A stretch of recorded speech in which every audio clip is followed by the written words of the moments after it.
Thanks for joining me on episode 905 of the Inspired Stewardship Podcast. I'm Shelley Lombard, founder of Millie Money. Learning how to invest will give you options for your future and to help others. Get inspired. One way to do that is to listen to this podcast, Inspired Stewardship, with my friend Scott Mader.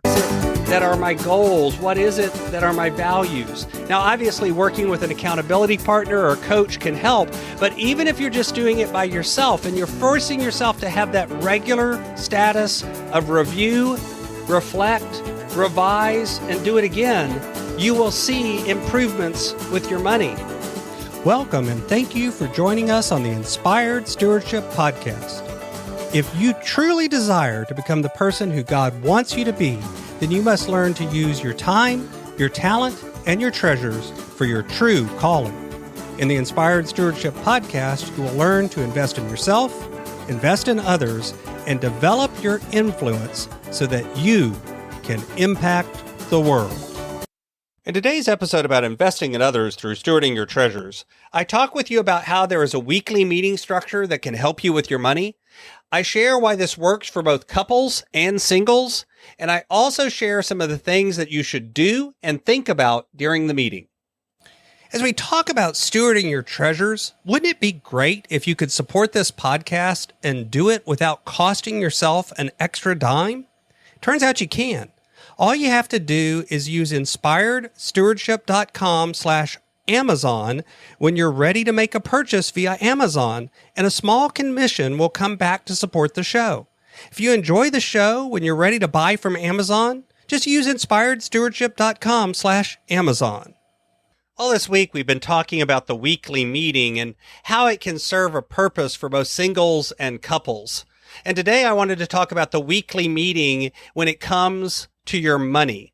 The truth is, having a weekly meeting where you talk about things like the budget and the progress that you're making on the money and how things are going and maybe what's coming up and how that would affect it and what happened last week and did we make progress? Did we achieve what we wanted to achieve? The truth is that always help you make more progress with your money. And at first glance, again, this seems like something that only helps couples and that wouldn't help singles, but let's talk a little bit about how it can help both. First, focusing on the couples part. As couples, one of the biggest things that causes divorce is fights about money and money issues. That's what all of the studies will tell you.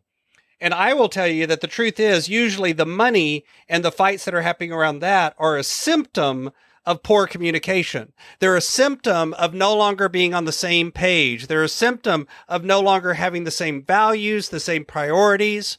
As life gets complicated, maybe kids come into the picture, multiple jobs, different houses, maybe one of you self-employed and the other is maybe employed in a W-2. All of these sorts of complexities happen. They cause us to begin to stop talking as much. And as we no longer communicate together, we begin to drift apart.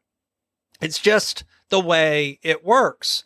And it seems to happen inevitably. There's no way around it.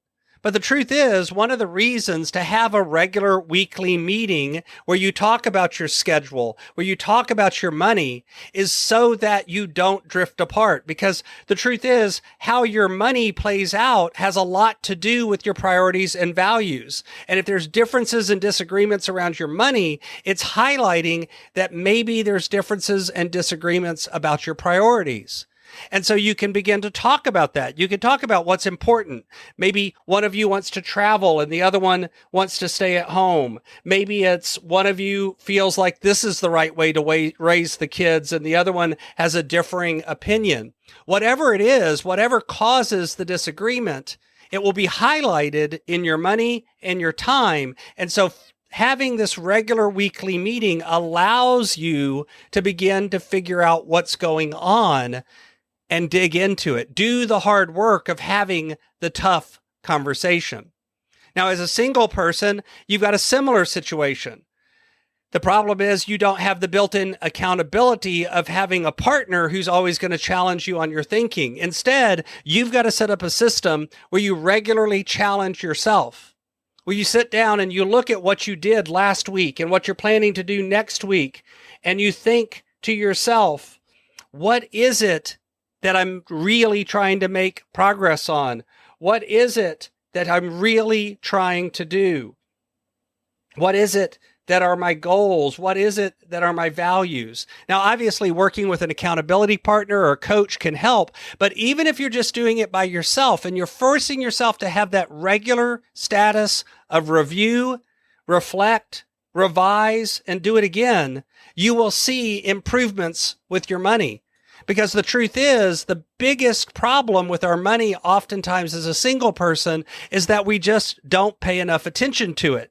Because we're the only person that it affects, we can get sloppy with it. And this forces you to slow down and actually think about the progress. That helps you clean up and be less sloppy, be more intentional, and make more progress. The truth is, again, as I've talked about all week, you want to talk about multiple things in this meeting. You don't want to just sit down and look at only the budget, though that is certainly something you can and should do, because looking at the budget shows you where you stand for your money, what's going on, what's important, and what is actually the goal that you're trying to achieve. So without a doubt, that is valuable to look at the budget, update it, figure out what's going on, make sure that you've actually updated what you're supposed to update, that things are synced up and reconciled. But at the same time, sometimes what you want to do is talk about things like your schedule. You want to talk about things like your values, your dreams, your priorities, what you wish you could do.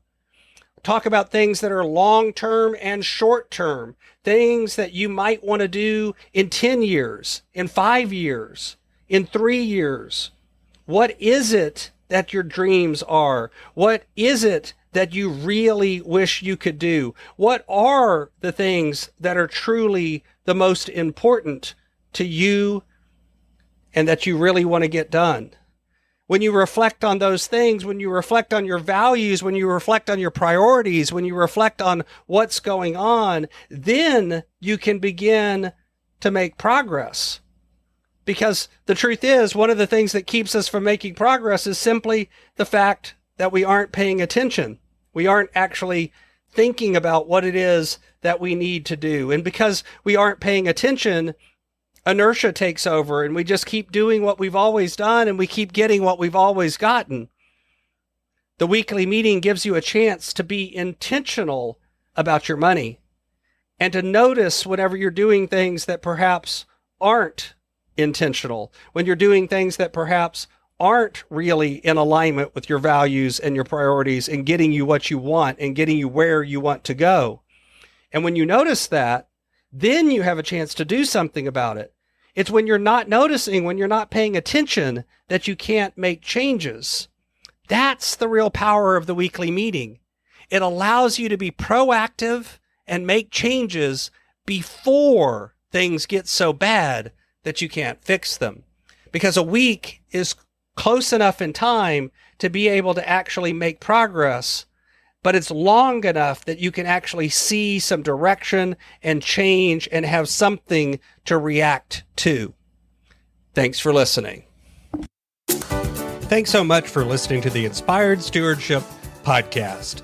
As a subscriber and listener, we challenge you to not just sit back and passively listen, but act on what you've heard and find a way to live your calling. If you like this episode on the stewardship of treasures, you can sign up for our treasures tips by going to inspiredstewardship.com/treasures or text in the U.S. 44222 treasures tips. And we'll send you 5 weeks of our best tips on stewarding your treasures. Until next time, invest your time, your talent, and your treasures. Develop your influence and impact the world.